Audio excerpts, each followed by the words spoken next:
Bueno, agradeceros nuevamente la asistencia a esta segunda parte de las jornadas de memoria democrática que hemos organizado en Nerva entre la Asociación Provincial de Memoria de Huelva y el Foro por la Memoria de Huelva, el cual presido, soy Félix Ramos, y en esta segunda parte vamos a poner en valor un poco lo que realmente son los objetivos que nuestra asociación persigue, ¿no?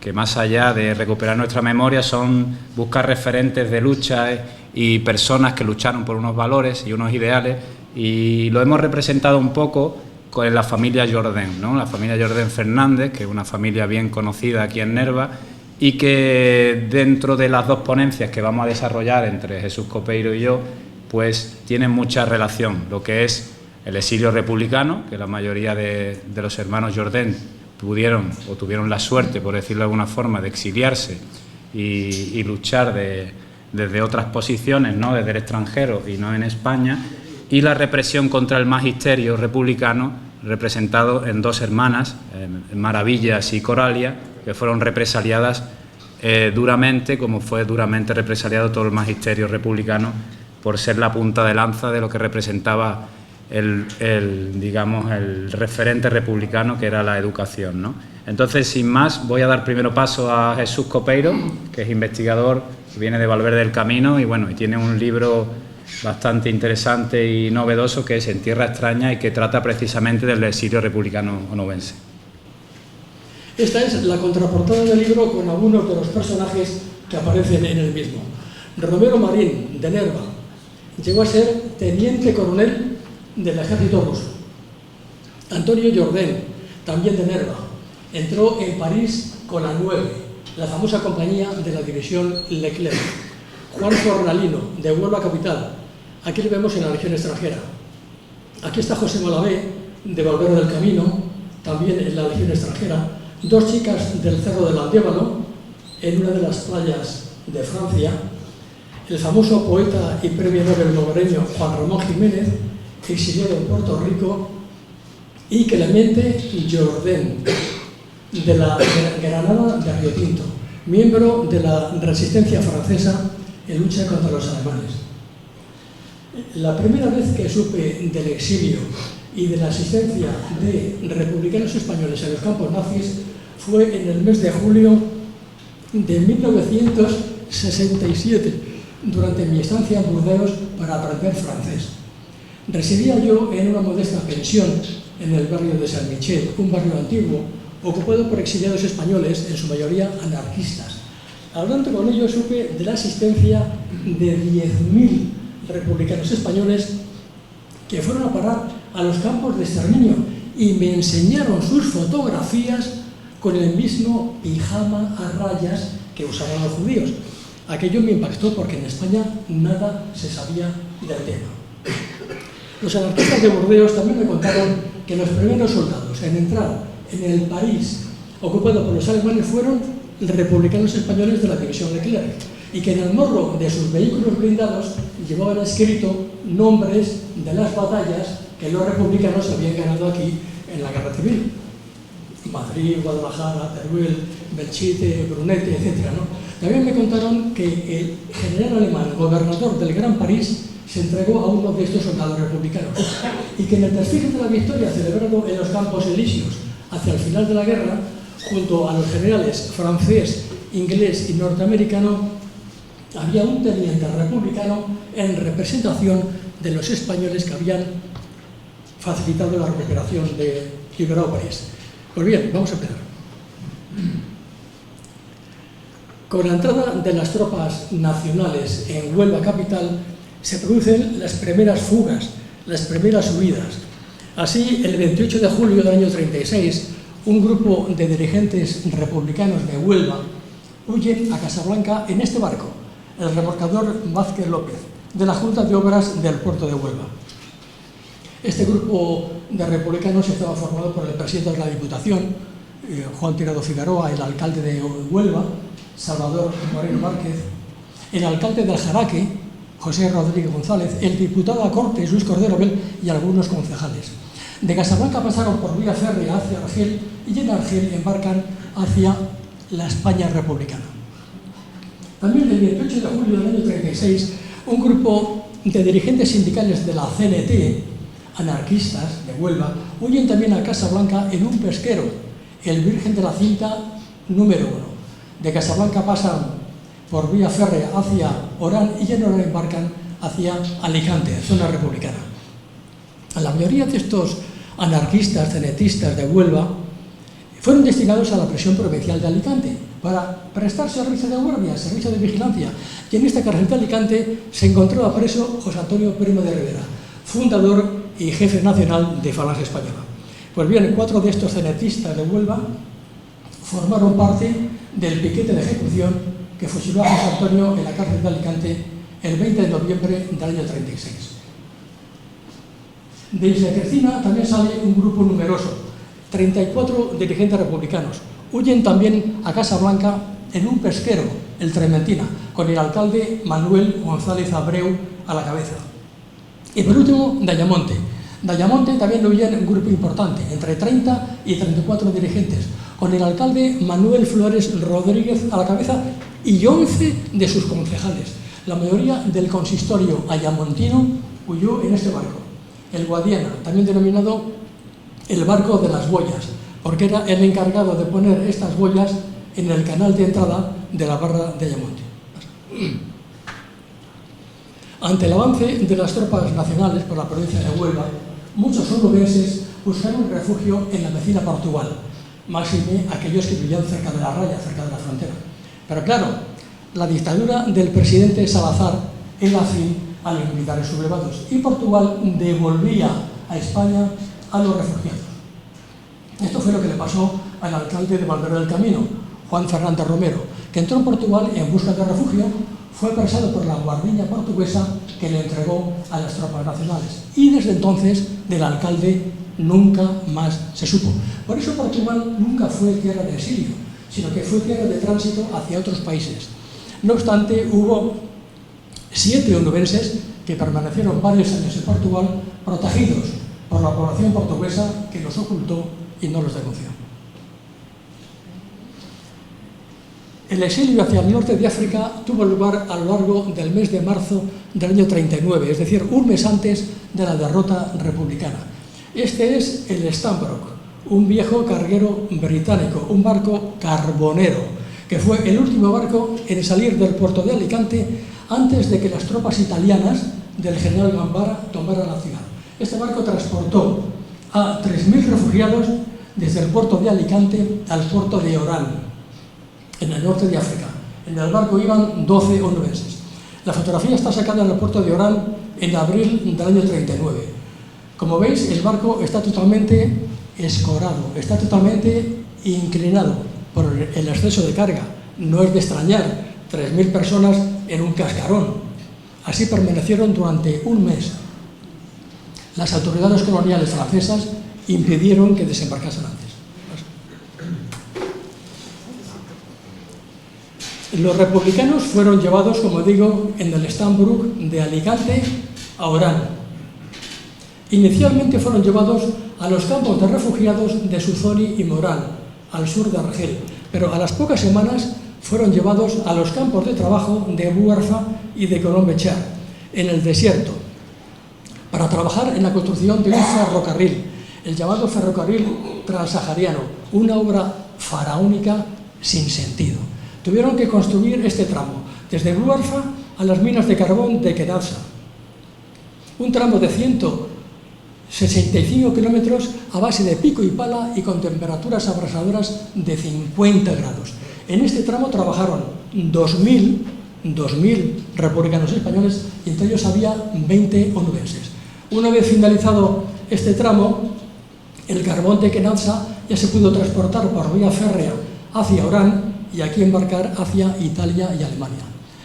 Recordad que la potencia colonizadora de Marruecos y de Argelia era, como sabéis, Francia. Pero en esta época era la Francia de Vichy, la Francia de Pétain, la Francia que había pactado con la alemana hitleriana. Por eso los republicanos españoles eran considerados enemigos. Este de aquí de la izquierda es Manuel Lagares García, de La Palma del Condado. También trabajó en el ferrocarril transsahariano. Aquí le vemos con un amigo valenciano y unos niños en el desierto de Colombechar, en Argelia, en julio del año 40. Tras el desembarco aliado en el norte de África, el 8 de noviembre del 42, todos los que estaban trabajando en el ferrocarril fueron puestos en libertad. Unos se quedan en Argelia, otros se afincan en Marruecos. Este es Antonio Iglesias Báñez. Era carnicero y concejal socialista de Almonte. Viajó en el Stambrook, de Alicante a Orán, trabajó en el transsahariano y una vez puesto en libertad se afincó en Kenitra, en Marruecos. Y allí montó una carnicería especializada en carne de cerdo. Imaginaros, carne de cerdo en Marruecos. Escalope, filete, costilla, codillo, tocino, cabeza, foie, salchicha, paté, chorizo y longaniza en español. Naturalmente, la clientela no eran los musulmanes, sino los europeos, en este caso los franceses, que era la potencia colonizadora. Manuel Flores, es que está en mi chuleta, por eso tengo que verlo. Manuel Flores Rodríguez, el alcalde socialista de Ayamonte. También trabajó en el ferrocarril transsahariano y una vez puesto en libertad se afincó en Agadir, en Marruecos, y trabajó en una fábrica de conservas. Murió en Agadir de un cáncer de garganta propiciado seguramente por el polvo del desierto, en el año 49. Este es el uniforme militar del alcalde de Ayamonte cuando participaba en la defensa de Madrid. La estrella roja de 5 puntas indica que pertenece al Ejército Popular.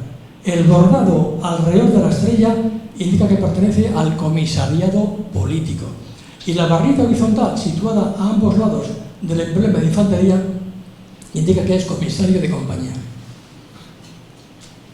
Miguel Domínguez Soler, ayamontino, socialista, huyó también en los primeros días de la guerra a Portugal y allí pasó los 3 años de la guerra civil, ayudado y protegido por amigos portugueses.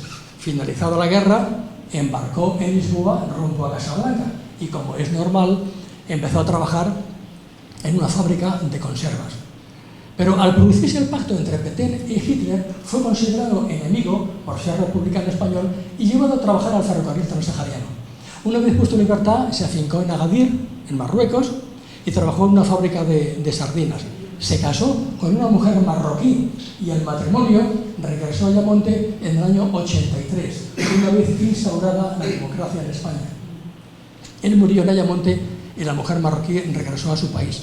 Nos dejó escritas sus memorias, Miguel Domínguez Soler, que fueron publicadas por la Diputación de Huelva hará ya unos 15 años. Son muy buenas.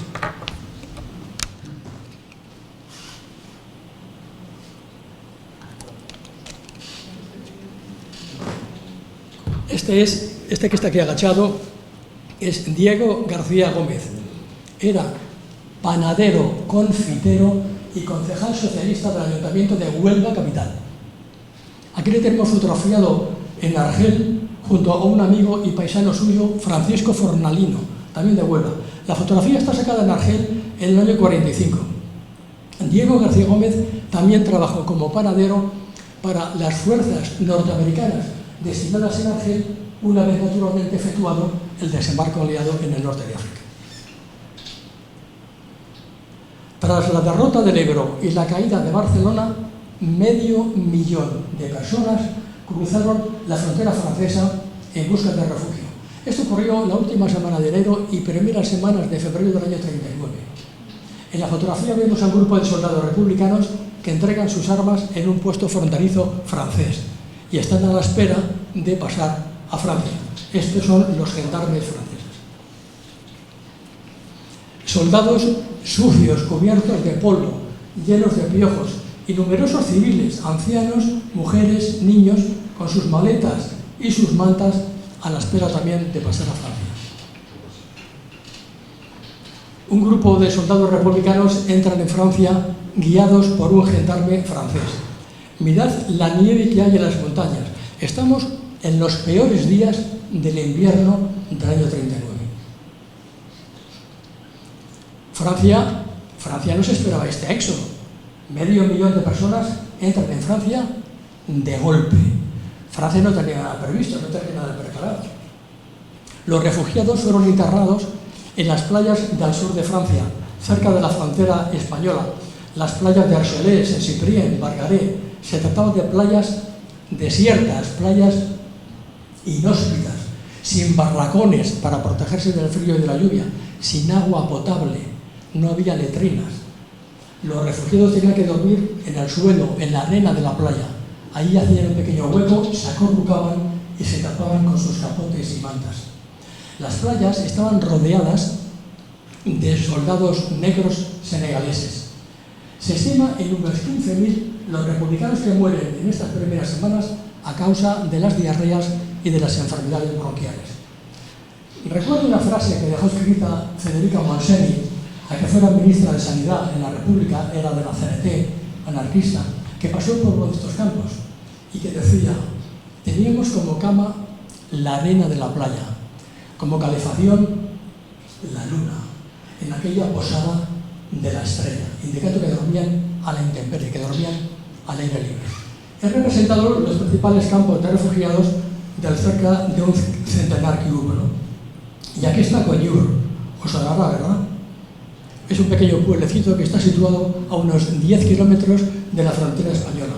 Hasta aquí llegó el famoso poeta sevillano Antonio Machado. Llegó con su madre, con su hermano y la mujer del hermano. No duró ni 3 semanas. Tenía problemas de asma, de respiración, a causa del tabaco, fumaban demasiado. Y una bronquitis vino a complicar el asunto. Falleció un 22 de febrero del año 39. Ha hecho justamente ahora 80 años. Las únicas opciones que tenían los republicanos para salir de las playas eran 3. Apuntarse en las compañías de trabajo, alistarse en la legión extranjera o bien la deportación a la España de Franco. Aunque hubo unos 10.000 republicanos que se alistaron en la legión extranjera, la mayoría prefirió apuntarse en las compañías de trabajo. Y como estas estaban ya militarizadas, porque Francia había entrado en guerra con Alemania, los republicanos fueron llevados a realizar trabajos de fortificación y defensa en la llamada línea Maginot, a lo largo de la frontera franco-alemana. Vamos a verlo.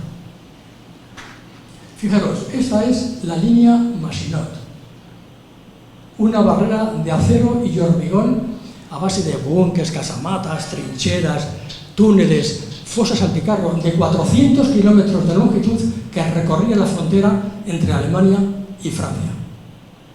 Se trataba de una barrera totalmente infranqueable, impenetrable. Los franceses estaban orgullosos de esta obra de ingeniería militar.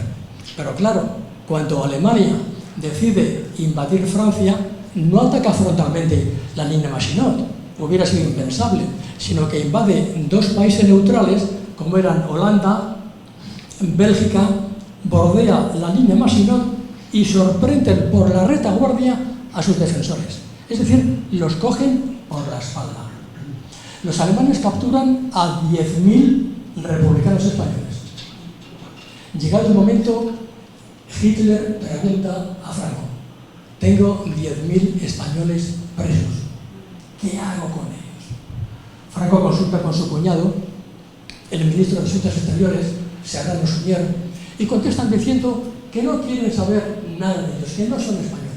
Desde ese momento fueron considerados apátridas y su estatus jurídico cambió radicalmente. De prisioneros de guerra pasaron a ser considerados prisioneros políticos y como tales enviados a los campos de exterminio nazis. De los 10.000 españoles capturados en el sector Mosela y sector Vosgos, la mayoría fueron destinados a Mauthausen.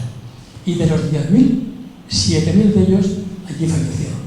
Y de los 30 onubenses que tengo catalogados, que también pasan por los campos nazis, la mitad de ellos también falleció en los campos. Hubo 3 países americanos que acogieron refugiados españoles y los sacaron de las playas de Francia.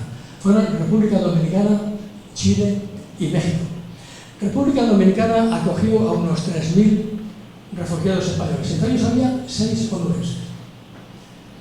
Al dictador Leónidas Trujillo, que era el que mandaba en la República Dominicana, le daba igual que los españoles que allí llegaran fueran rojos o fueran azules. Lo que él quería era gente blanca para blanquear el país, porque decía que allí, en la República Dominicana, había mucho negrito. Ante la falta de libertades, la mayoría de estos republicanos se fueron corriendo hacia otros países, como eran Venezuela o México. Este es el vapor francés Cuba, llevando refugiados a la República Dominicana. Esta es la fecha de entrada de uno de estos refugiados en la República Dominicana. Corresponde a un tal Juan Antonio López de Sardi. Es de Zalamea la Real, profesor de idiomas. Llegó en el vapor La Salle en diciembre del año 39 y era de raza caucásica, es decir, raza blanca, como quería Trujillo. López de Sardi se fue de allí cuando pudo a Venezuela, se aficó en Caracas, estuvo viviendo unos cuantos años. En 1955 regresó a España y años después murió en Sevilla. Francisco Lagares Coto, de La Palma del Condado, trabajaba en una importante bodega, Bodegas Espinosa. Pasó 5 años en República Dominicana enseñando a leer a los niños. De allí también se fue a Venezuela, también se aficó en Caracas, montó un bar, llamó a la familia que estaba en La Palma y en Caracas se quedó, no volvió. Amos Sabrás Gurrea fue el primer alcalde republicano, el primer alcalde socialista de Huelva capital, elegido en las elecciones municipales de abril del año 31. Era catedrático de matemáticas del Instituto de Segunda Enseñanza de Huelva, el único que había en Huelva. Estaba situado en la calle Méndez Núñez, antes de que se crease el Instituto Rábida. Llegó a la República Dominicana con la familia, enseñó matemáticas y astronomía en la Universidad de Santo Domingo. En 1960 regresó a España y años después murió en Huelva. La esposa era de Huelva. Él era de Logroño, de La Rioja.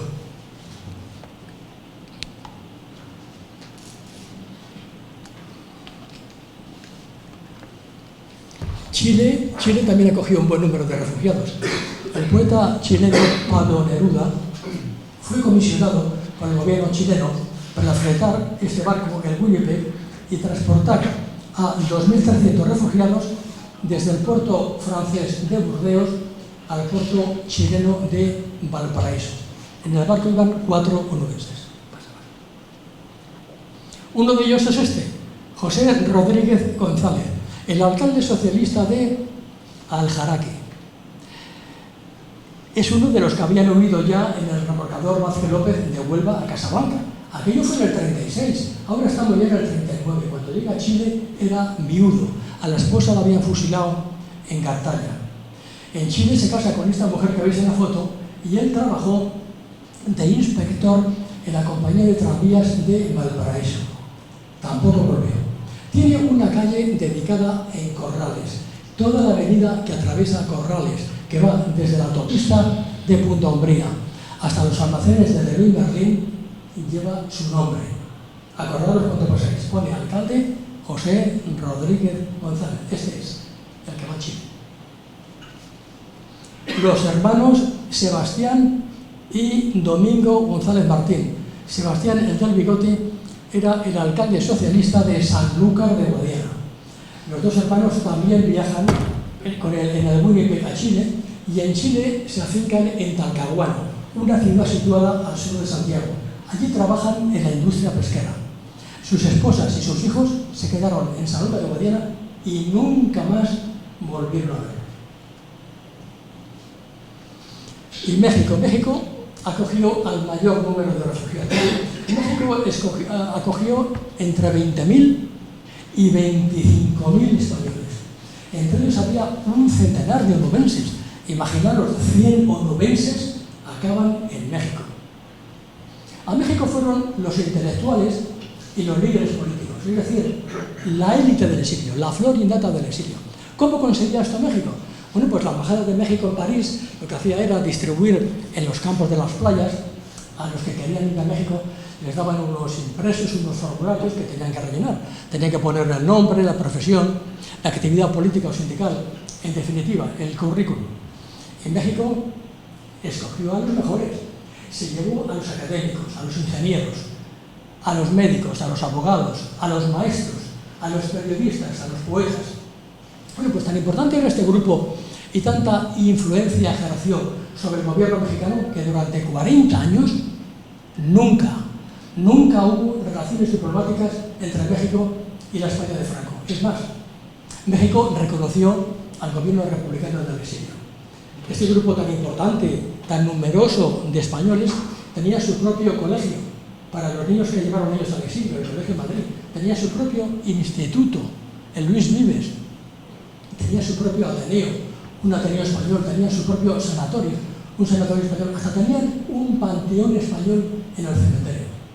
Este es el vapor francés Sinaya, el primer barco que va desde las playas de Francia a Veracruz.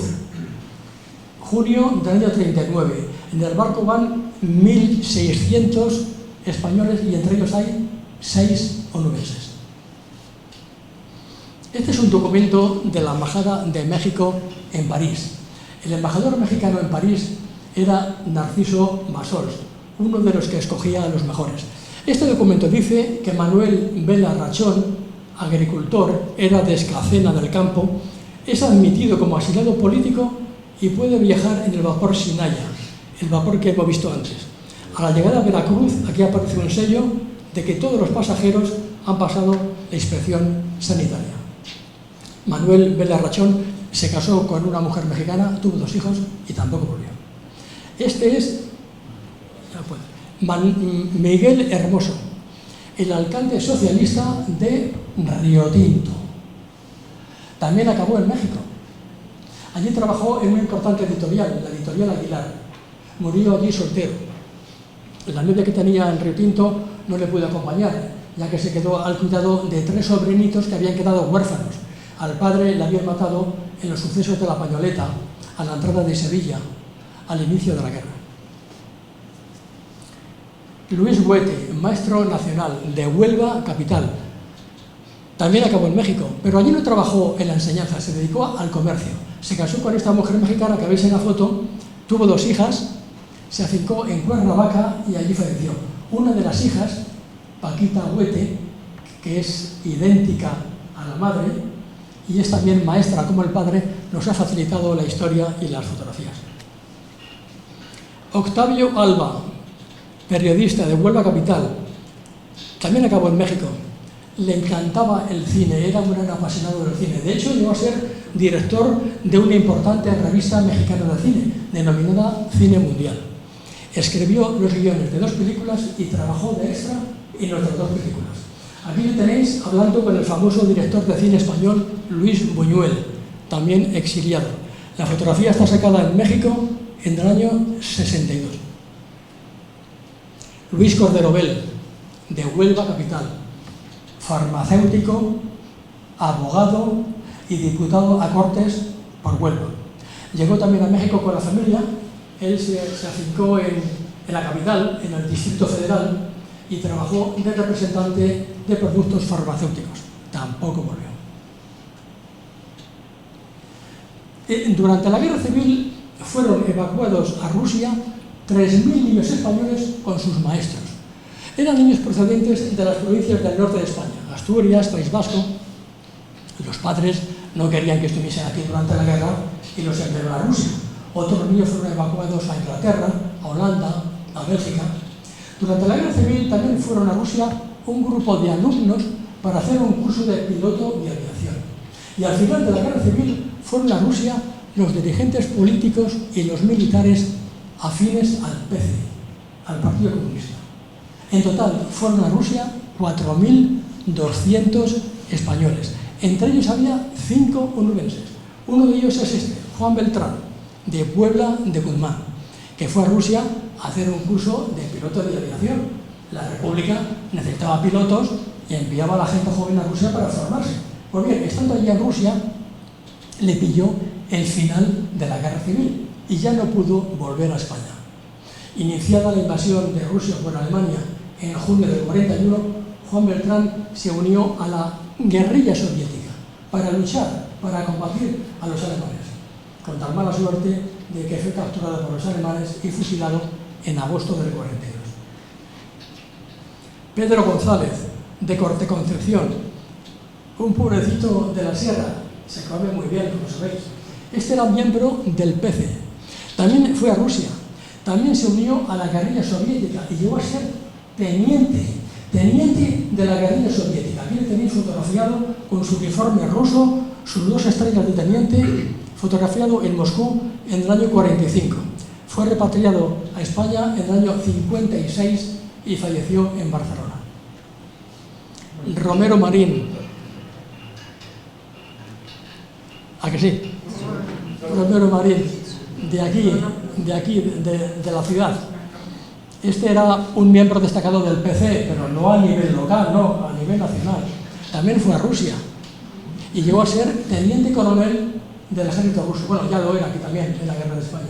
Aquí le tenéis también fotografiado con su uniforme ruso, su abrigo, sus 2 estrellas gordas de teniente coronel y su gorro de invierno. Regresó a España en el año 57 para organizar el PC en la clandestinidad. Pasó por la cárcel, etcétera, y falleció en Madrid. Manuel Sánchez Pavón. Yo os tapo, a lo mejor. ¿Os tapo? No. Manuel Sánchez Pavón, maestro nacional de Huelva, capital. Fue uno de los maestros que acompañaron a los niños a Rusia en el verano del año 37. Permaneció en Rusia 30 años. Regresó en 1967 y se casó en Huelva con la novia de toda la vida. Esta es la ficha militar de él cuando era capitán, 3 estrellas, y pertenecía al batallón Río Tinto. El batallón Río Tinto era una unidad de choque creada para la defensa de Madrid. Estaba formada por gente de Huelva, principalmente mineros de Río Tinto y de Tarsis. Aquí veis Manuel Sánchez Pavón, 26 años, soltero, vive en la calle Colón, en Huelva, maestro nacional y es de UGT. Hemos dicho antes que hubo unos 10.000 republicanos que se alistaron en la legión extranjera con tal de salir de las playas de Francia. Pues bien, aquí tenemos a uno de ellos, Antonio Sánchez Pérez, de Cala, un pueblecito situado allí en el confín del territorio. Era de la CNT. Este hombre se alistó en la legión extranjera, luchó en Túnez contra las tropas del general Rommel, luego hizo la campaña de Italia y aquí está haciendo la campaña de Francia. Está con un grupo de compañeros, un vehículo blindado, están en los Alpes franceses, agosto del 44, listos para liberar la siguiente ciudad.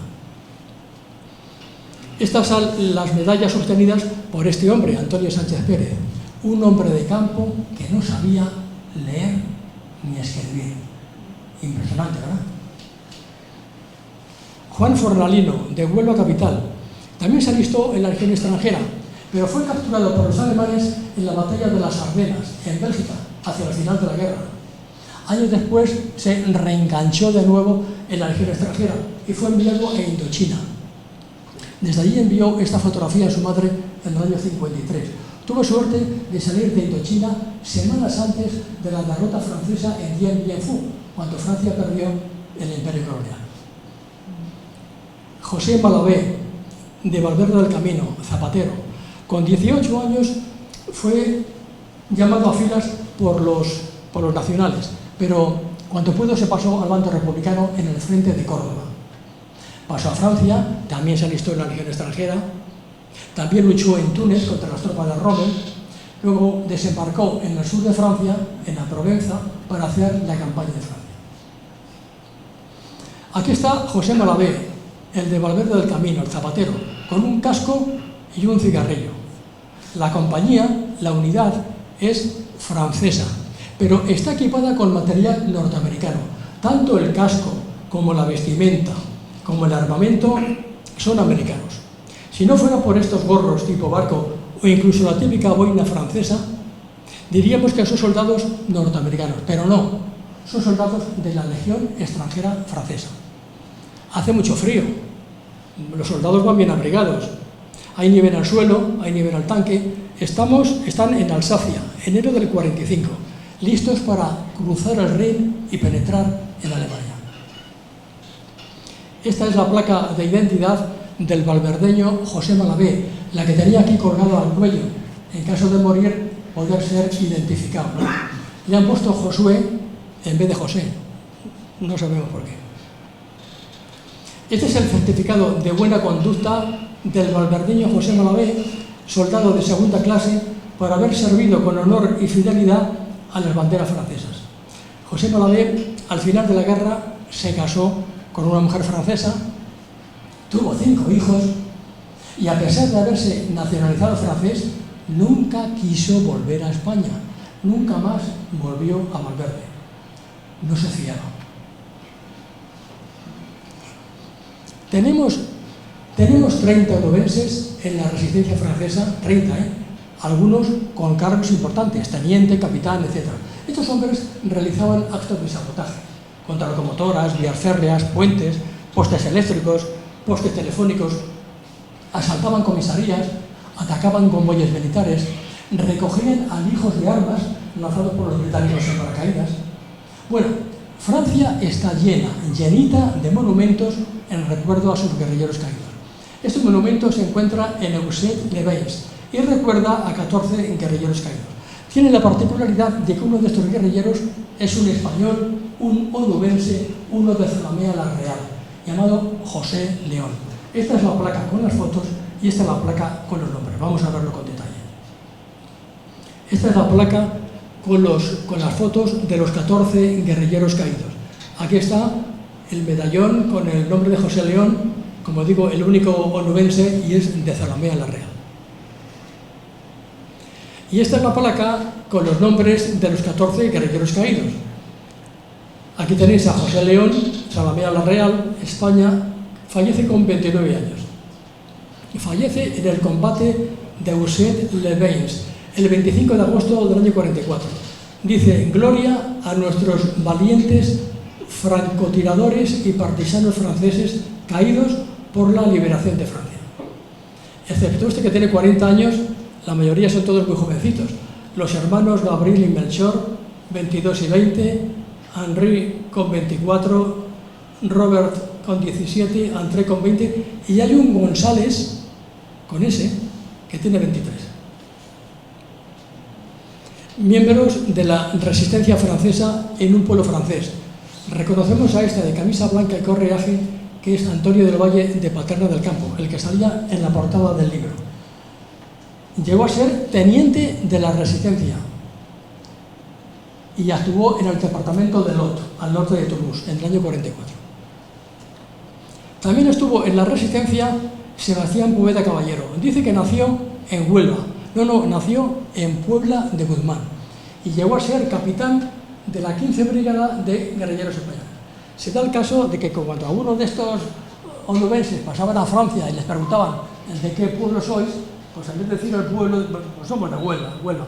Y yo, cuando iba a Huelva capital, al registro civil, a sacar datos de ellos, veían que no había nacido en Huelva como este, ¿no? Tengo al final del libro un listado de 10 onubenses que no sé de dónde son. Este de aquí de la izquierda es Ventura Márquez Sicilia, de Río Tinto. Llegó a ser jefe del maquis del Cantal, una zona de Francia, y liberó a su capital. Aquí le tenemos hablando con su hermano en Francia en el verano del año 44.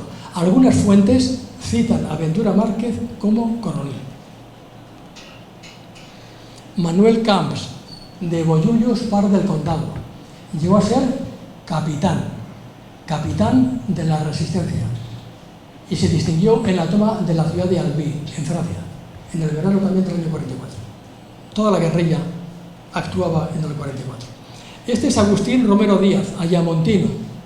También estuvo en la resistencia y una de sus misiones era precisamente recoger los alijos de armas lanzados por los británicos en paracaídas. Después de la guerra trabajó como leñador, se casó con una mujer francesa, no tuvo hijos, vivió al sur de Burdeos y allí falleció. Bueno, ahora viene la parte interesante. Este guapetón que tenemos aquí, no me negaréis que no es guapetón, guapísimo, ¿eh? no digo guaperas porque es despectivo, es un guapetón. Es uno de mis favoritos. Es Antonio Jourdén, de aquí, de Nerva. Tenía con su hermano Demetrio, que era 2 años mayor que él, llevaban el negocio de una librería, papelería, aquí en Nerva. Durante la guerra llegó a ser teniente y acabó la guerra como capitán del ejército republicano. El final de la guerra le pilló por la zona de Levante, Valencia, Alicante. De allí huyó en barco hacia Orán y, como todos los que llegaban a Orán, pues acabó trabajando en el ferrocarril transsahariano. Una vez puesto en libertad, tras el desembarco aliado en el norte de África, Antonio Jourdén quiso combatir a los alemanes y se alistó voluntario en la división Leclerc, una unidad francesa. En la división Leclerc había también 150 españoles, también voluntarios, y todos ellos fueron agrupados en una misma unidad, una misma compañía, que se denominó la 9. La 9 era, pues, una compañía compuesta por españoles, con mandos españoles, y el idioma era el español, y se la conocía así como la 9. Aquí tenéis la cartilla militar de Antonio Jourdén. Los franceses no le conservaron el grado de capitán que tenía aquí en la República, pero le nombraron sargento jefe. Aquí los tenéis con los galones de sargento y pertenece a la 9 compañía. Estos son los componentes de la 9 compañía. La 9 embarcó en Marruecos rumbo a Inglaterra para un entrenamiento intensivo de 3 meses antes de desembarcar en Normandía. La fotografía está sacada en Inglaterra en el verano del año 44. Aquí está nuestro hombre, Antonio Jourdén. El teniente español de la compañía es este, Amado Granel, era de Burriana, Castellón de la Plana. Y el capitán, el único francés, es Raymond Dron. El único que vive de todos ellos, vive ahora mismo uno, que es este, que se llama Rafael Gómez. Es de Roquetas del Mar, Almería. El último que murió es este que está aquí, un tal Luis Rollo, un catalán que vivía en París. Se da la circunstancia de que la compañía es francesa. Los uniformes son norteamericanos y los soldados son, exactamente, españoles. Estos son los republicanos españoles que liberaron París. Hemos dicho antes que los republicanos que entraron en París llevaban escrito nombres de las batallas que habían ganado aquí en la Guerra Civil. Pues aquí tenemos a nuestro hombre, Antonio Jourdén, el de aquí, que es el sargento del Teruel. Y aquí le tenemos a Antonio Jourdén con un gorro y un cigarrillo. Aquí todo el mundo fumaba, yo no sé por qué. Sentado en el morro del Teruel, con la dotación del vehículo blindado. Se trata de un vehículo blindado de tipo oruga, pero que lo vamos a ver mejor en otra fotografía. París fue liberado por estos hombres el 24 de agosto del año 44. Luego tuvieron 2 semanas de permiso, y la foto está sacada durante este permiso, está sacada en el Bois de Boulogne, a las afueras de París. Finalizado el descanso, se reinició la actividad bélica. La 9 se distinguió en las campañas de Alsacia y Lorena, liberó Estrasburgo, cruzó el Rin y penetró en Alemania. La última acción bélica de la 9 fue la conquista de un refugio de alta montaña que Hitler tenía en los Alpes. Se denominaba el Nido del Águila, cerca de Salzburgo. Al final de la guerra, de los 150 españoles que componían la 9, tan solo quedaron vivos 16. Antonio Jourdén fue uno de ellos. Aquí vemos otro carro de la 9, el Brunete, otra de las batallas ganadas aquí en la Guerra Civil. Aquí se ve mucho, está en una calle de París. Aquí se ve mucho mejor cómo es este vehículo, ¿no? Se trata de un vehículo blindado tipo oruga, no, tipo semi-oruga, tiene cadenas solamente en la parte posterior del vehículo, pesa 9 toneladas y va armado con 2 ametralladoras. Cuando estos vehículos entran en París, que no eran más de 14 o 15, la población parisina se lanzó a la calle para felicitarles, para darles la enhorabuena, ¿no? Las chicas francesas, las jovencitas francesas, se subían aquí al morro del vehículo y les llenaban de besos, de abrazos, de flores. Incluso había parisinos que les vaciaban botellas de vino sobre la cabeza. a modo de bautizo pagano. El sargento republicano está siendo saludado por un paisano francés, que por cierto lleva una muleta debajo del brazo, otra muleta debajo del otro y un fusil en la mano. Yo no sé cómo se podía manejar con tanto chisme. Esta es la bandera francesa y esta es la bandera republicana. Otro del vehículo de la 9, el Guadalajara, otra de las batallas ganadas aquí en la Guerra Civil, en este caso a los italianos. Pues estos dos vehículos, el Guadalajara y el anterior, el Teruel, el de nuestro hombre, Antonio Jourdan, ellos dos solitos tomaron el Ayuntamiento de París. Otro vehículo de la 9, el Madrid. No se ve mucho porque hay tantos soldados delante y este vemos que tiene la mano vendada. La Guerra Mundial, como sabéis, acaba en el año 45. Pues bien, hasta el año 51, durante 6 años, Antonio Jourdan vivió en París. Pero su hermano Demetrio, que ya estaba en México desde hace ya 2 años, le dijo, vente para acá. Fue para allá y siguieron juntos con el negocio de la librería, papelería. Antonio Jourdan se casó con esta mujer mexicana, Ana María, tuvo 2 hijos, Laura y Demetrio, y Laura, que tiene ahora 65 años, nos ha facilitado la historia y las fotografías de Antonio Jourdan. Y esta es la bandera republicana que Antonio Jourdan paseó por los campos de batalla de Francia y que su hija Laura guarda muy cuidadosamente en su casa de México. Cuando presentamos este libro hace ya tiempo aquí en Nerva, hablamos con el alcalde Domingo Domínguez y le propusimos, ¿por qué no poner el nombre de una calle Antonio Jourdan, el único onubense que había entrado en París con la división Leclerc? Nos ha costado tiempo en conseguirlo, pero al final se ha conseguido, gracias también a la ayuda de Juan Barba, que es miembro de la coordinadora de la Cuenca Minera y es el director de este museo. Y pues al final se ha puesto en la antigua calle José María Pemán, se puso el nombre de Antonio Jourdan Fernández.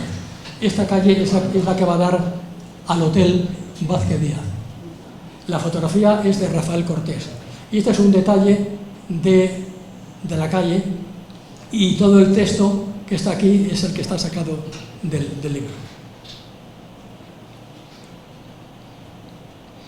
Esta placa de aquí arriba, no sé si se verá bien, dice que el 24 de agosto del año 44, la columna del capitán Dron, es decir, la 9, liberó París.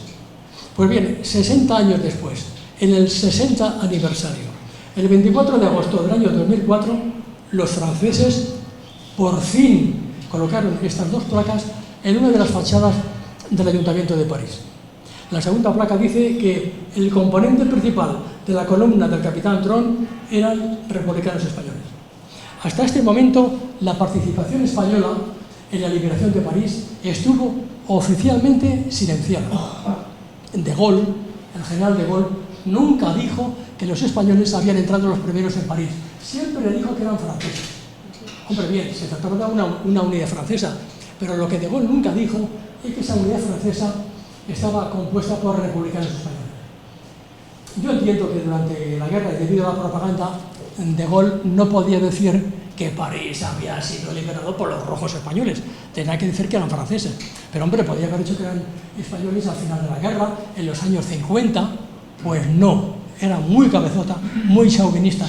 Han tenido que pasar 60 años para saber la verdad. Y ya es oficial que a partir del año 2004 los republicanos españoles liberaron París. Estas placas se colocaron gracias al tesón, al empuje de la actual alcaldesa de París, Anne Hidalgo, nacida en San Fernando, en Cádiz, que cuando era teniente de alcalde socialista, en este año 2004, fue la que lo colocó.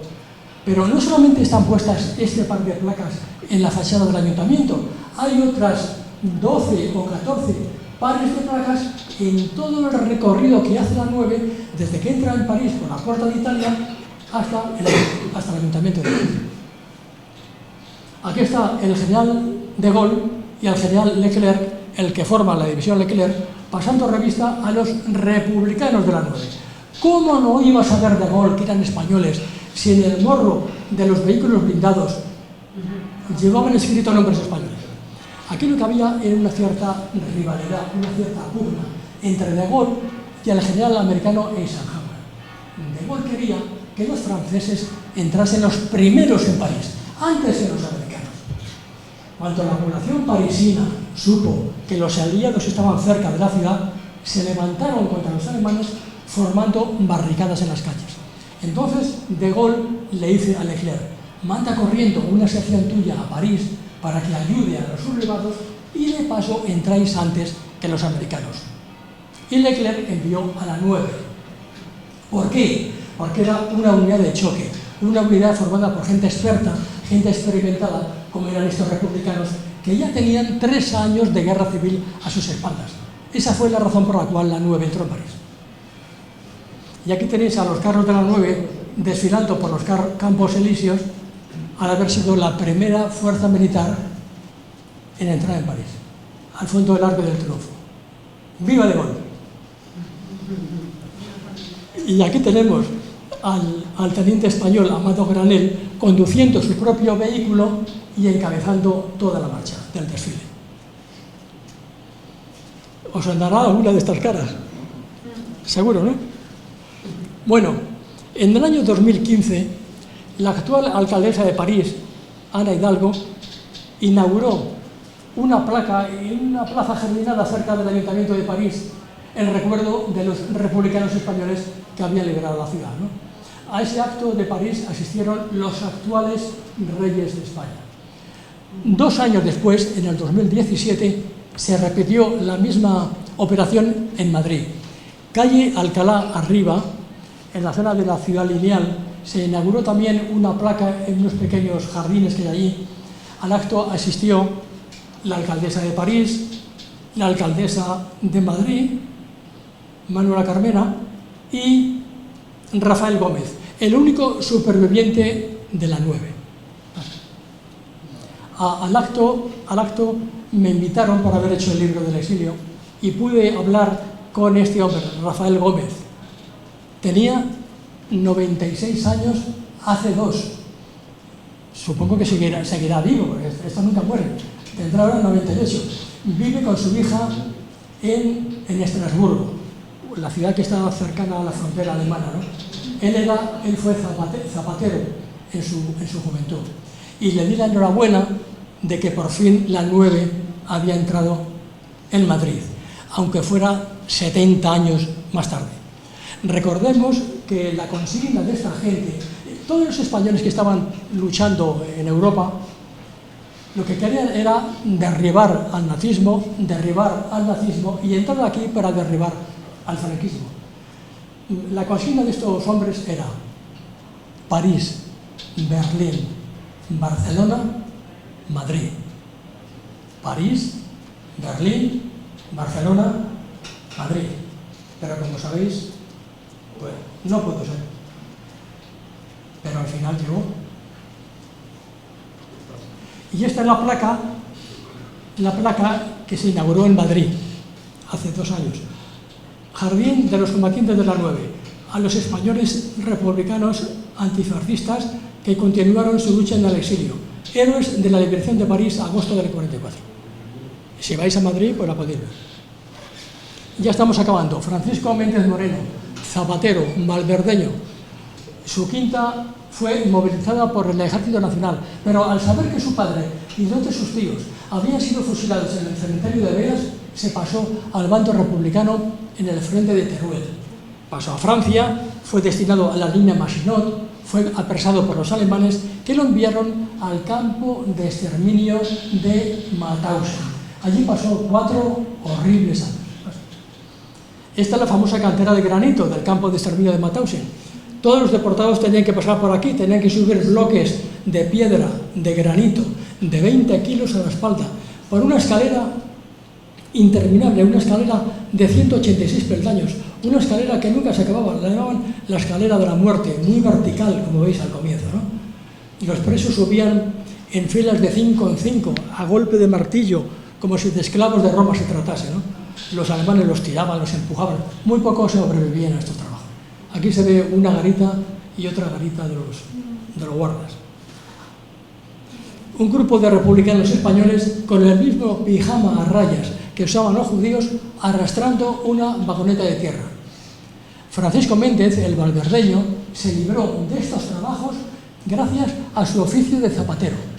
Los alemanes pensaron que era más útil como zapatero y le mandaron a hacer botas de cuero a medida a los oficiales alemanes. Se salvó de la muerte por ser zapatero.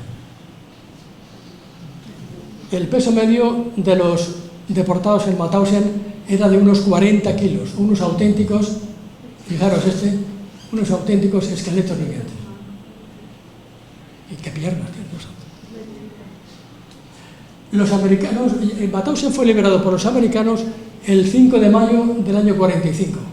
Aquí tenéis un tanque con los americanos y todos los deportados con el pijama a rayas dándoles la bienvenida. Eran tantos los españoles que había en Mauthausen, tantos miles había, que la única pancarta de bienvenida fue escrita en español. No sé si se ve bien. Y se lee: los españoles antifascistas saludan a las fuerzas liberadoras. Una fotografía impresionante. Y un grupo de republicanos españoles ya liberados intenta derribar el águila de bronce alemana que preside la puerta principal del campo de Mauthausen. Bueno, pues he querido contar la historia de los perdedores, de los que más sufrieron, de los que casi nadie se acuerda. Creo que es un deber recordarlos para las futuras generaciones, así no caerán en el olvido. Recogemos en el libro su lucha, su firmeza y su aguante en el exilio. Una de las 13 rosas, en su carta de despedida, antes de ser fusilada en el cementerio madrileño, dejó escrita la siguiente frase: que mi nombre no se borre de la historia. Pues bien, este ha sido nuestro interés, recoger los nombres de todos aquellos que tuvieron que marchar a otras tierras, a tierra extraña. Creo que a partir de ahora sus nombres ya no serán olvidados.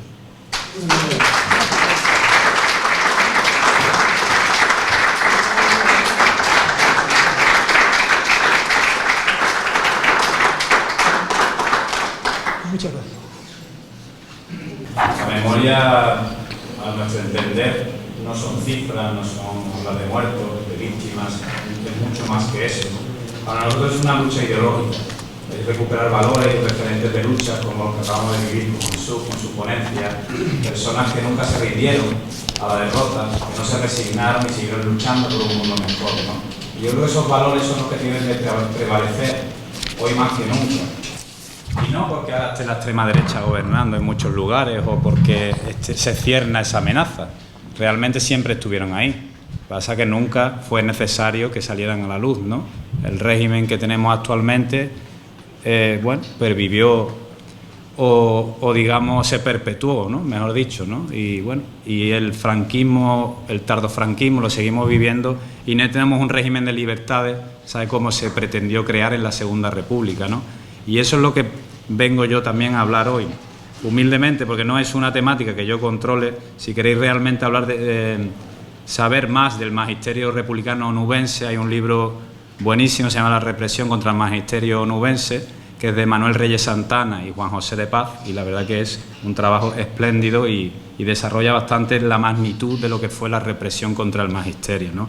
Que realmente el magisterio republicano fue la punta de lanza de ese proyecto republicano, que digamos que fue el proyecto más redondo que pudo sacar la Segunda República adelante, y de ello también hay que ensalzarlo en el sentido en el contexto que se estaba creando la Segunda República, en una crisis brutal económica como el crash del 29, donde realmente los motores económicos se paralizaron. No había un incremento bestial del paro, no había fondos extranjeros, no había ningún motor económico que pudiera llevar proyectos adelante, pero aún así la República puso un esfuerzo para, digamos, anteponer los intereses particulares o colectivos de las personas por encima de los capitalistas, como se estaban haciendo anteriormente. Porque la enseñanza en España antes de la República, pues como se solía decir, se se limitó solo a las 4 reglas y a enseñar a leer y escribir, y vi aquellos los afortunados que podían acceder a la escuela, ¿no? Ahí se extendió un dicho que era que nunca has pasado más hambre que un maestro escuela, ¿no? ¿Sabes? Pues realmente era así. Un maestro escuela vivía unas situaciones precarias y lamentables, en una situación económica que a duras penas podía sobrevivir, ¿no? Cuando el Ministerio de Instrucción Pública, ¿no?, que estaba al frente de Marcelino Domingo, o el director general de Primera Enseñanza, como Rodolfo Llopis, elaboraron un plan profesional para los maestros y digamos que dignificó esa profesión, ¿no? De esos sueldos miserables, ¿no?, de aquellos maestros, pues se les subió a 3.000 pesetas, que no es una cantidad ya digna para sobrevivir. Digamos, se le hizo un reconocimiento que llegaba incluso a cargos públicos, como incluso ministros, ¿no? Tuvieron un reconocimiento bastante importante, ¿no? Se le hicieron cursos de reciclaje, incluso se proyectaron, aunque no se materializaron el 100%, porque no dio tiempo, en ese sentido se proyectaron más de 27.000 escuelas en 15 años, a razón de 7.000 por año y 5.000 anuales a partir del segundo, ¿no? La República, ese proyecto, ¿sabes?, del magisterio, ¿no?, pues iba desde proyectos pedagógicos, progresistas, y eran un programa de formación continuo para los maestros, en los que querían crear una de las mejores generaciones de docentes y de hecho lo consiguieron, ¿no? Fue la mejor generación de docentes que haya tenido este país nunca, ¿sabes? Desde entonces hasta la actualidad, ¿no? Pudieron conseguir viajar al extranjero cuando antes era impensable, conocían la educación de otros países. El plan profesional de la República les reservaba una plaza al acabar la formación. Muchos se destacaron en contra del analfabetismo, en el cual en las zonas rurales llegaban al 90%. Dieron clases nocturnas incluso para combatir el absentismo escolar, los que eran jornaleros y no podían llevar a sus niños a la escuela, o muchos niños estaban trabajando, podían acceder a esas clases nocturnas que estos maestros les proporcionaban, ¿sabes?, sin ningún interés económico, ¿no? Participaron activamente en aquellas misiones pedagógicas que todos sabéis, ¿no?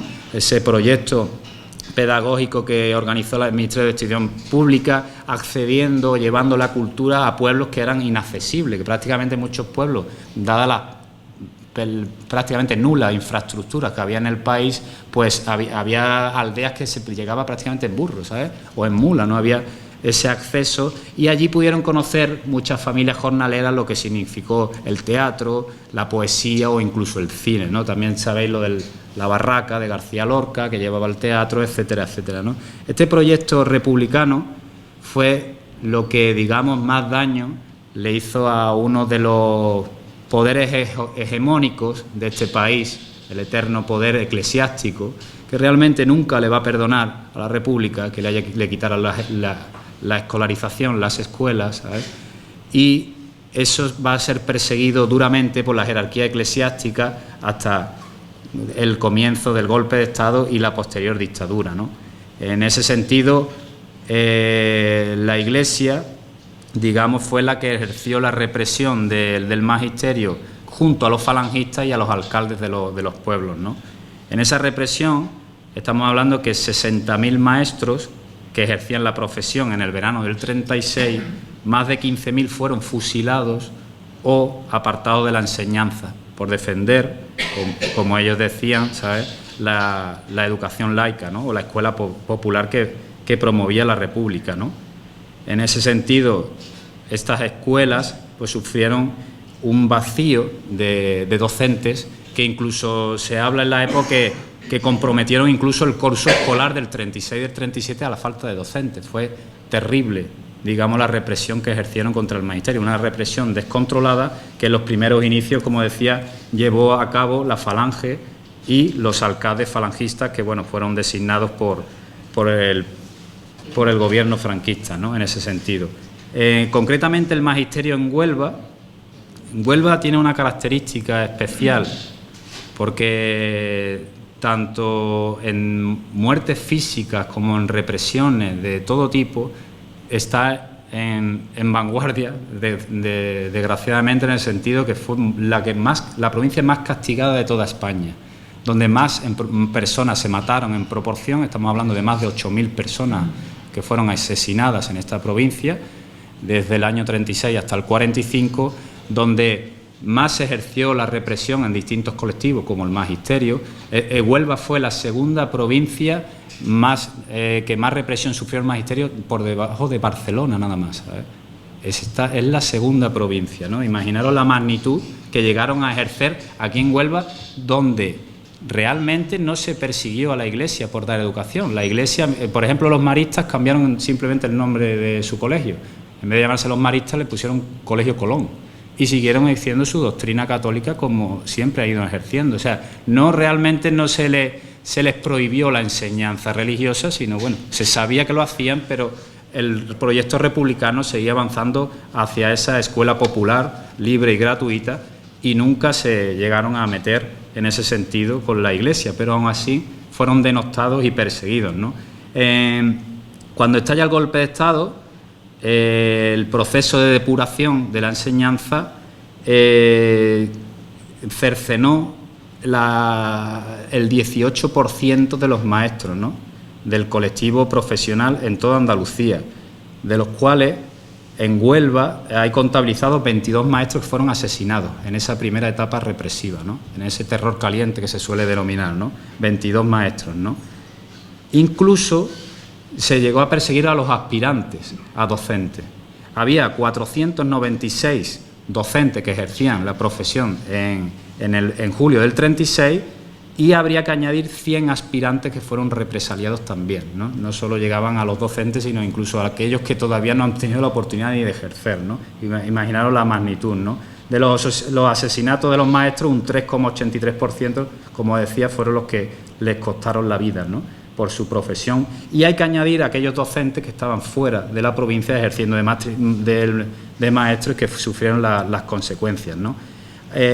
Hay dos grandes oleadas represivas en el magisterio, que comprenden entre agosto y octubre de 1936, y otra, en esa oleada primera hay dos fases, agosto-octubre del 36 y otra definitiva en noviembre del 36, que estaban diseñadas, como no, por Queipo de Llano, y que puso al rector de la Universidad de Sevilla a la cabeza, ¿no?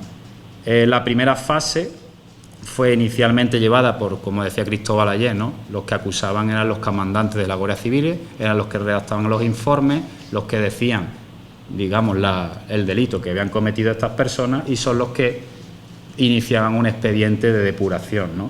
Eran militares, falangistas o incluso alcaldes, ¿no?, que se habían ostentado el poder en esos primeros días, ¿no? El resultado, como decía, pues resultó caótico, en el sentido de que se puso en peligro lo que era el curso escolar, como decía antes, y entonces, para tratar de poner orden, por decirlo de alguna forma, se creó lo que fue la Comisión Gestora Provincial de Enseñanza, en la cual iniciaría esa segunda etapa represiva contra el magisterio entre los meses de septiembre y octubre, ¿no? Las comisiones gestoras pedían, lógicamente, a las autoridades locales, las que ostentaban el poder en los pueblos y en las ciudades, que era el alcalde, los párrocos, el comandante de la Guardia Civil o las personas de orden, como decían, que eran terratenientes o pequeños comerciantes, ¿no?, que eran afectos al régimen. En estos informes sobre la conducta de los maestros, pues se estableció una serie de parámetros, en el sentido de que había tipificado las denuncias, ¿no?, enseñanza laica, literatura marxista, que iba en contra de la religión, etcétera, etcétera, ¿no? Eso, en esta segunda oleada se calcula que fueron 142 maestros los que sufrieron algún tipo de sanción en esta segunda oleada, ¿no? Este detalle, por decirlo de alguna forma, macabro, en esta segunda oleada, 12 de los que fueron llamados a comparecer ya la habían asesinado previamente. O sea, incluso es como ayer Cristóbal García, con los tribunales de responsabilidades políticas, los procesos de depuración no se paralizaban aunque hubieran fallecido. El proceso seguía y estos maestros fueron depurados aunque ya habían fallecido. Incluso luego el expediente resultaba que no procedían porque ya habían muerto, pero el expediente consta.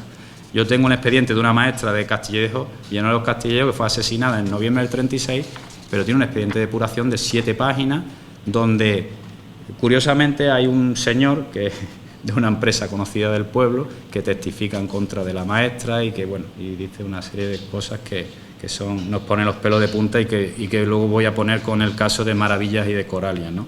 Entonces, en esta segunda etapa, oleada represiva, la represión contra el magisterio en Huelva la van a llevar la Iglesia. Y hay dos posturas enfrentadas, la de Manuel Siurot y de Carlos Calderón, que era el cura de la Iglesia de la Concepción. Estas dos personas son los que, digamos, van a competir a ver quién represaliaba más al magisterio en Huelva. Manuel Siurot, no sé si lo sabéis, ha habido una petición de beatificación al Papa para que lo beatifiquen en esos procesos que hacen ellos, ¿sabes? De ensalzar la figura de estas personas, ¿no? Manuel Siurot tiene una avenida, como sabéis, en Huelva, etcétera, etcétera.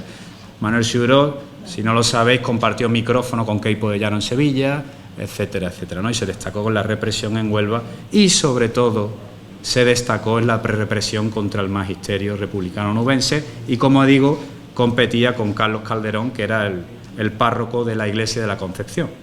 En esa segunda oleada serían sancionados 150 maestros, que muchos de los cuales ya lo habían sido en el anterior proceso de depuración, pero siguieron un segundo proceso. Hay, creo que es en noviembre del 36, donde alegan que habían sido tibios y entonces pasan a un segundo proceso. En esta segunda oleada vuelven a ser, incluso algunos pasan por la comisión de depuración, ¿no?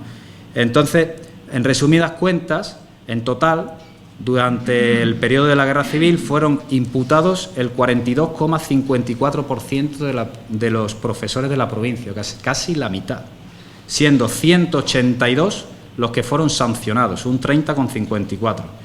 Como decía, convirtiendo Huelva en la segunda provincia española, después de Barcelona, en la que se registró un mayor número de penados.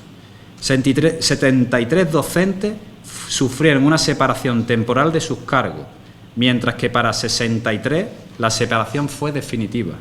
46 maestros fueron inhabilitados para cargos directivos y de confianza en instituciones educativas y culturales, mientras que 34 fueron condenados a traslados forzosos a otros centros de la provincia. Los docentes que con el mismo delito, como decía antes, sufrieron sanciones de distinta dureza. O sea, en el segundo proceso fueron más duramente castigados que en el primero. Por eso decía yo de lo de la tibieza en unos primeros, ¿no? En eso así fue debido. Algunos se libraron porque se arrepintieron, ¿sabes? Rechazaron la educación laica, asumieron, digamos, la educación nacional católica que se establecía y pudieron revisar su proceso y poder algunos ser, pues, restituidos en sus cargos, ¿no? Las plazas, lógicamente, que quedaron vacantes, pues, de los represaliados, pues, fueron ocupadas por adeptos al movimiento nacional, ¿no? Es un poco resumido lo que fue el proceso de represión contra el magisterio, que fue brutal y, sobre todo, si cabe, fue más brutal contra las mujeres, las maestras. Pues las maestras fueron doblemente represaliadas en el sentido, por ser maestras y por ser mujer. O sea, tuvieron un proceso más duro aún, en el sentido de que a una mujer pues no se le permitían ciertas actitudes y en esos concretos esa independencia económica que muchas maestras consiguieron gracias a poder acceder a esos puestos, a esa profesión, y en el sentido de tener, digamos, un rol social en los pueblos, ¿no? En el caso, por ejemplo, ¿no? Y es muy esclarecedor en el caso de Maravillas Jordén, ¿no? Maravillas Jordén Fernández, que de los hermanos Jordén, nosotros tenemos localizado a 5 hermanos Jordén, serán tres hombres y 2 mujeres, Maravillas Jordén y Coralia Jordén Fernández.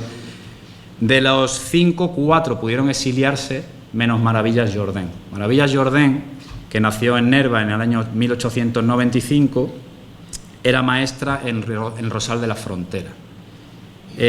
Allí estuvo ejerciendo desde junio de 1933.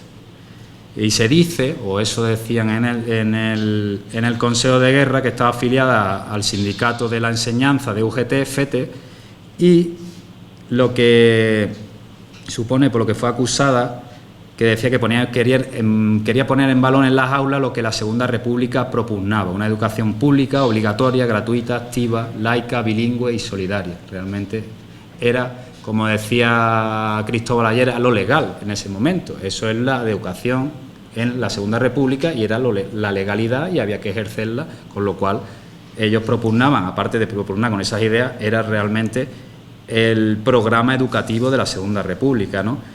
Pues Maravillas Jordén fue detenida por la Guardia Civil el 6 de noviembre de 1937, ¿no? Por orden del gobernador militar. Pasó a disposición del auditor de guerra y se le instruyó un sumario por auxilio a la rebelión. El 13 de diciembre de 1937 es condenada a 12 años de prisión por el delito de excitación a la rebelión. Esa es la portada del Consejo de Guerra de Maravillas Jordén, donde el resumen de la acusación decía por desenvolver una actividad influyente en su marido y amistades. Esto es lo que yo decía en las acusaciones a las mujeres, ¿no? Había dos tipologías, ¿no? Que influían maliciosamente los hombres y que luego tenían la enfermedad del histerismo, ¿no? Hay un diputado a Cortes, cuando se votó el voto femenino, que decía que las mujeres no podían ejercer el voto porque tenían la enfermedad del histerismo, ¿no? Y entonces no podían usar sus capacidades mentales, ¿no? Pues a Maravilla se le acusa de eso, porque citaba, dice, a las hordas rojas, ¿sabes?, al levantamiento en Rosales, etcétera, etcétera, ¿sabes? Era tremendo, ¿sabes?, la misoginia de estas personas, ¿no? Y en el caso de Maravillas, pues lo ejercieron, ¿no? Y entonces decía que tenía una actitud influyente en su marido y amistades, ¿no? Que ponía de manifiesto el marxismo, que no recataba exteriorizar incluso a las niñas en el colegio que regentaba, enseñándoles cánticos revolucionarios, dictando artículos de la Constitución y haciendo apología del personal gobernante, en aquella época de verdadera calamidad nacional, de hombres tan nefastos como Azaña, Largo Caballero, etcétera, etcétera, ¿no? El sistema comunista y socialista, y que llegó a prohibir en el colegio las estampas religiosas y exigía una estricta observancia en la escuela en días de fiestas religiosas, universales, prohibiendo con verdadera saña hacer mención alguna de signos o hechos que se rozaran con esta materia. Esto es proporcionando a sus pequeñas discípulas una cultura que procuraba fuese extremadamente laica. O sea, el laicismo era algo que estaba muy penado, ¿no? Es curioso en el caso de Maravilla, porque hay un testimonio del cura que dice que Maravillas, él no empezaba una misa hasta que Maravillas Jordén no se sentaba. Maravillas Jordén era muy religiosa, ¿sabes? Era todo lo contrario que se le estaba acusando. Pero por lo visto el cura dice que su actitud cambió nada más, se casó por lo civil y que empezó a influir negativamente en su marido, ¿no? Y su marido empezó a tener posturas marxistas, etcétera, etcétera, ¿no? Este es el alegato de, como decía antes, ¿no?, del comandante del puesto de la Guardia Civil, ¿no?, donde decía, bueno, que durante lo que se suele decir, ¿no?, esto está copiado, todos los expedientes son iguales, ¿no?, en ese sentido, ¿no?, la actitud revolucionaria que hubo en esos días rojos, ¿no?, y pues la actitud de Maravillas Jordén, que fue pésima en su actuación más moral, en material, en los sucesos revolucionarios marxistas acaecidos en la localidad, que influyó, ¿ves?, esta señora esposa del jefe del cuerpo de vigilancia, Santiago Atalaya, que ejerció también esta villa durante el proceso revolucionario ya citado, y que huyó de las tropas nacionales y que tuvo una actividad influyente en su marido y amistades, de manifiesto marxismo que no recataba exteriorizar incluso a las niñas en el colegio, ¿no?, lo que yo he leído antes, ¿no? Esta era el alegato acusatorio, que es una retahíla y una parrafada bastante extensa, ¿no? Esto es en octubre del 37. Bueno, esto es la copia de la comunicación del informe. Esto viene de Córdoba y esto es muy significativo, ¿sabes? Porque a Maravillas Jordén, en lo que decía antes, ¿no?, que vuelven a pasar por la comisión, a ella se le restituye en su puesto de maestra, ¿no? Pero por informes, como decía del cura, ¿no?, decía que se le pretende modificar los informes que figuran en el expediente y reponerla nuevamente en el cargo, sin hacer caso de la declaración del párroco del pueblo que conoce la labor destructora que hacía en la escuela. O sea, a esta señora se le repone en el cargo porque todo el mundo la conocía, además hay testimonios incluso favorables para ella, pero el cura hace un informe tremendo contra ella diciendo que no, que había de una actitud nefasta y que incluso venían mineros de Nerva hacia allá a hacer intercambio de bombas a cambio de trigo, ¿no? Y que ella era la que alentaba esa actitud, ¿no?, sediciosa, ¿no? Y es, bueno, lo que se solía hacer en nuestros expedientes, el informe, en este caso, pues de la Guardia Civil, el informe de la alcaldía y el testimonio de Maravillas Jordén. En este caso, siempre al menos se le daba la oportunidad de testificar. Ahí tenéis la firma de ella, ¿sabes?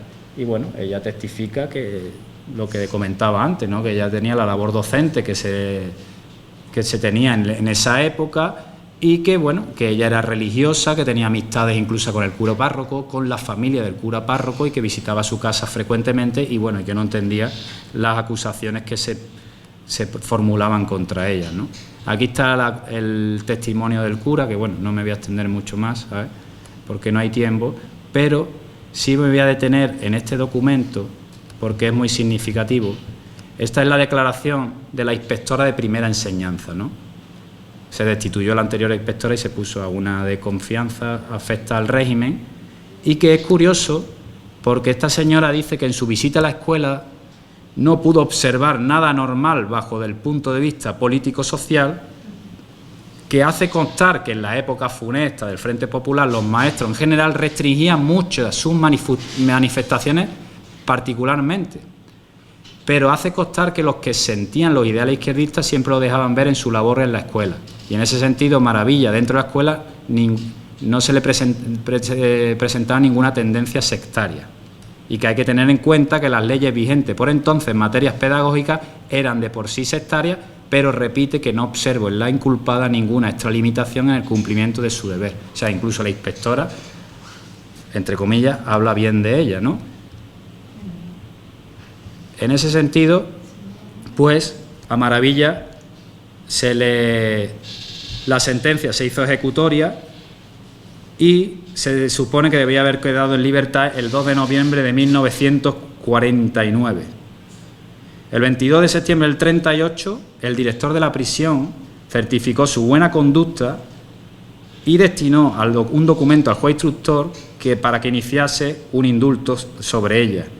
El 24 de septiembre del 39, por la celebración de la Virgen de la Merced, atendiendo a su buena conducta y al trabajo realizado como auxiliar de régimen en la prisión, se le concedió un premio metálico de 50 pesetas. Imaginaros la actitud de esta señora, una mujer, una buena persona en el sentido que, bueno, pues fue represaliada por lo que ellos quisieron, ¿no? Entonces, hasta el 22 de mayo del año 1942 le fue concedida libertad provisional. Pero cada mes tenía que presentarse ante el director de la prisión y que cumplió ese requisito hasta septiembre de 1942. El 12 de noviembre del 43 se le concede se